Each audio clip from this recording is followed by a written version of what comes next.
मुस्कान भरी, उम्मीदों का बस ठौर यही,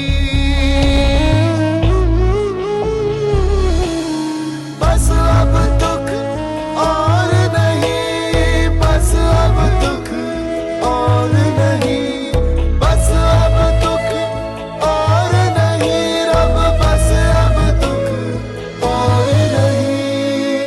नमस्कार सभी को, हरे कृष्णा।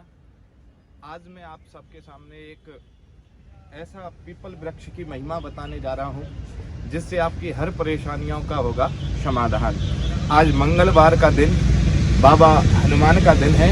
बड़ी पवन और पुत्र जो है बड़े बलशाली बाबा हनुमान, जो आपके हर संकट को दूर कर सकते हैं। नासै रोग हरै सब पीरा, जपत निरंतर हनुमत वीरा। तो आइए आज मैं बताता हूँ पीपल के वृक्ष के द्वारा आप कैसे अपने घर में सुख शांति प्रदान कर सकते हैं। पीपल के वृक्ष के नीचे सोना, पीपल के वृक्ष को घर में लगाना लोग अशुभ समझते हैं कि ये अशुभ लक्षण है। ऐसी बात नहीं है कि पीपल का वृक्ष अशुभ है। अरे पीपल में तो 33 करोड़ देवी देवता हमारे वास करते हैं, तो ये तो समझ लेना एक सौभाग्य का प्रतीक है। और पीपल की महिमा क्या है, यानी कि समझिएगा आप, ये पीपल के वृक्ष के पत्ते हैं, और ये जो पीपल के वृक्ष के पत्ते हैं आपको 11 पत्ते लेने हैं।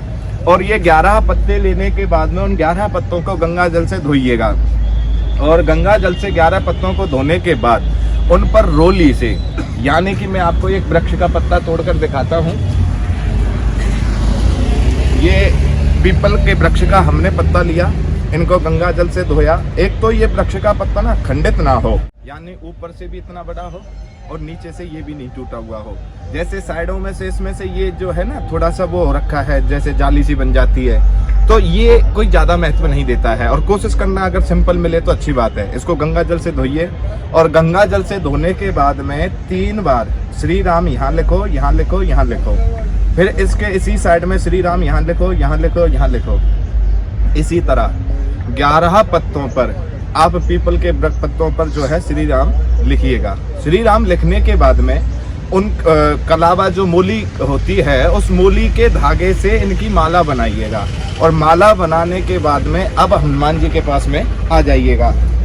तो जैसे बाबा हनुमान की ये प्रतिमा आप देख रहे हैं, और वो 11 पत्तों की जब माला बनाएंगे तो सर्वप्रथम बाबा के आगे प्रणाम कीजिए। प्रणाम करने के बाद में ओम हनुमते नमः, या ओम जो है मनोजमम मारुत तुल्य वेगम, इस तरह की कोई भी स्तुति या हनुमान चालीसा बाबा के आगे पढ़िएगा। पढ़ने के बाद में एक दीपक आपको बाबा के आगे लगाना है। अगर मिट्टी का दीपक मिले तो और भी अच्छी बात है। अगर मिट्टी का दीपक नहीं है तो आप कोई भी और दीपक का प्रयोग कर सकते हैं। बाबा के चरणों में जैसे दीपक रखा, और दीपक रखने के बाद में बाबा को ये माला अर्पित करनी है। बाबा के इस तरह से, जैसे ये मैंने पत्ता लगाया है, इस तरह से पूरी माला बाबा को चढ़ानी है। बाबा को चढ़ाने के बाद में बाबा के चरणों में जो है 1 रुपये का सिक्का रखें, और सिक्का रखने के बाद बाबा को अपनी मनोकामना बोलें। इस तरह से 11 मंगलवार और 11 शनिवार अगर आप इस उपाय को करते हैं तो कर्जे से आपको मुक्ति मिलेगी, घर में सुख शांति मिलेगी। नौकरी नहीं लग रही है तो आपको नौकरी भी मिलेगी, और अगर संतान में कोई बाधा है तो संतान की भी आपको प्राप्ति होगी। अगर आप पर कोई लगता है नेगेटिव ऊर्जा का कोई प्रकोप है तो उससे भी आपको समाधान मिलेगा। राधे राधे।